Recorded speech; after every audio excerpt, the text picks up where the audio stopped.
Bonjour. Nous allons faire un peu de sport puisque nous sommes ici à l'atelier du cycle et j'ai avec moi Anne-Sophie, Nicolas. Bonjour. Bonjour. Merci de nous recevoir dans ce temple, le temple du vélo, mesdames, messieurs, oui on y est. Alors vous êtes spécialiste du cycle, de vente, de réparation et d'entretien.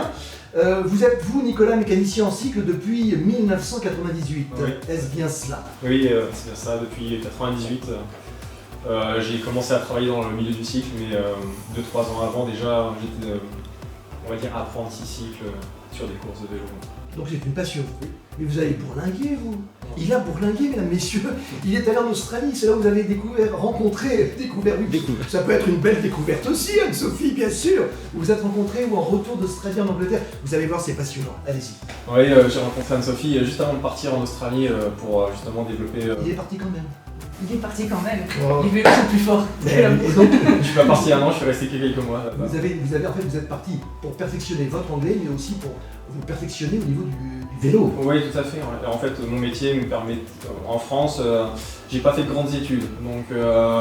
Le métier m'a apporté, enfin ma passion m'a apporté mon métier, Oui. Et dans ce métier, il y avait une évolution du cyclisme au niveau de l'international. Mais quand je rappelle, pardonnez-moi de vous couper, il faut le dire, chers amis, Nicolas était cycliste amateur, mais pratiquement professionnel. Ouais, amateur. Amateur, moi j'ai déjà fait le Tour de France, hein, mais toujours dans mon canapé parce que juste pas les pneus et c'est reposant. Donc vous avez fait, vous aussi Anne-Sophie, je crois, vous avez fait du vélo régulièrement. C'est plus qu'une passion en fait, c'est un sport comme un sport amateur quelque part. C'est ça, c'est vraiment une découverte, une passion, un plaisir de partager seul ou entre amis, avec des clubs ou voilà, en cyclotourisme. Alors justement, je vous propose de partager cette passion que je vais partager avec vous là maintenant. Est-ce que, par exemple, vu ma carrure très sportive, n'est-ce pas, quel type de vélo vous allez me conseiller? Parce qu'il y a des différences, je pense, entre les triathlons, les vélos électriques, les VTT, les VTC. Moi, je vais m'y faire un petit peu. Quel conseil vous pouvez nous donner? En fait, on va conseiller un vélo en fonction de son besoin. Ça donc pas par moi, qui suis svelte. Ça dépend si c'est pour aller chercher le pain ou aller faire une petite cyclo-sportive.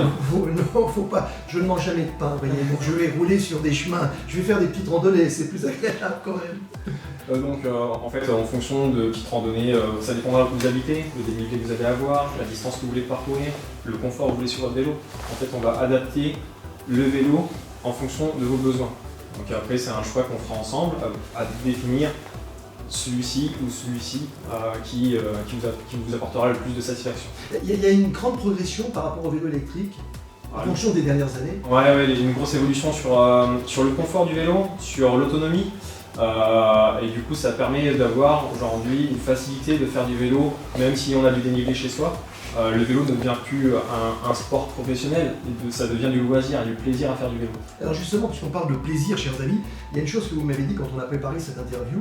Vous m'avez dit, je ne vends pas des marques, je vends des vélos. Tout à fait. En fait, je vends des vélos, je ne vends pas des marques. Une marque, c'est bien, mais c'est pas l'aboutissement d'un vélo. Les gens viennent chercher un vélo, je vends des vélos.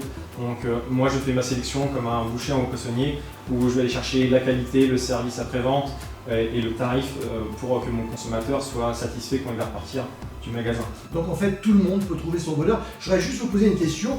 Vous recommandez, oui, l'étude posturale dynamique. Pardon, je suis un peu perdu dans mes fiches. L'étude posturale dynamique, c'est quoi exactement? Parce que vous ne faites pas que vendre, que l'entretien, vous conseillez aussi, mais très professionnellement. Ouais, pour des gens qui sont vraiment assidus, on a une clientèle de passionnés plus, donc soit compétiteurs, mais aussi des gens qui font du vélo très régulièrement. On leur propose justement une prestation de mise en position dynamique. Donc c'est le vélo qui sera adapté au cycliste et pas l'inverse. C'est pas le cycliste qui va aller se positionner sur son vélo, c'est l'inverse. Donc on peut dire qu'à l'atelier du cycle, on est pris en main de A à Z finalement. Ouais. Et on sort heureux. Et on va rappeler l'adresse parce qu'on va venir vous voir bien sûr. Anne-Sophie, vous pouvez peut-être regarder la caméra. Bien sûr, retrouvez-nous vite au 48 rue du Pré-Pommeret à Verdun. En tous les cas, on a été heureux, merci de nous avoir reçus. Et on ne peut terminer qu'en ayant une petite pensée, un clin d'œil à Yves Montand qui chantait à bicyclette. Merci, à très vite.